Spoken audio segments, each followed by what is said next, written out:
Hi guys! Welcome back to my YouTube channel.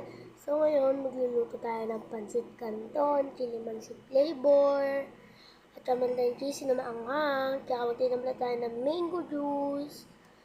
Ngayon, simulan natin magpainit ng tubig. Guys, pinapainit na ako. Ito siya guys. Pero kung hindi pa naman siya uminit, meron din akong meron na rin akong pang mainit. Yun siya guys, sandahan nyo lang.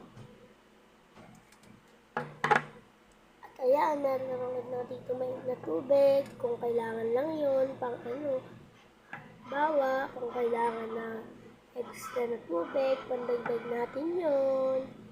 Ngayon guys, patong muna kayo dito. At ako'y nag-aayos na, bubuksan ko na ang pancit canton. Guys, bubuksan ko na at nabasa lang, kaya pupunasan ko muna, taminit.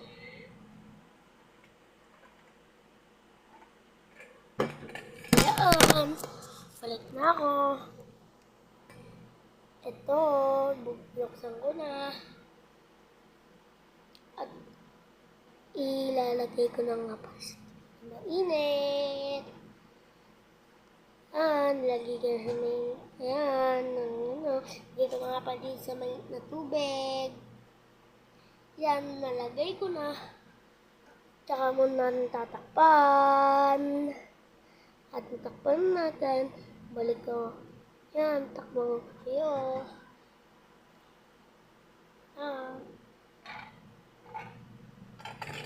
Ayan natin itong takong para pangalo. Gasan natin.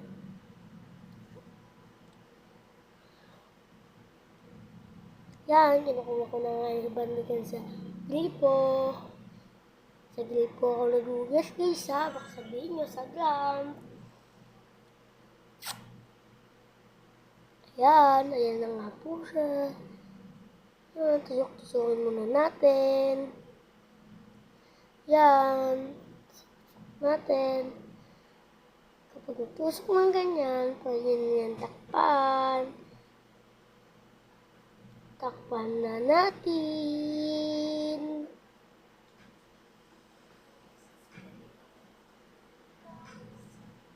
Guys, kaya ako nag-edit ngayon. Bigla na lowbat yung mic ko.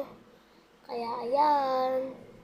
Lowbat yung mic ko. Kaya nag-voice over ako dito. Yung ate ko. Bye!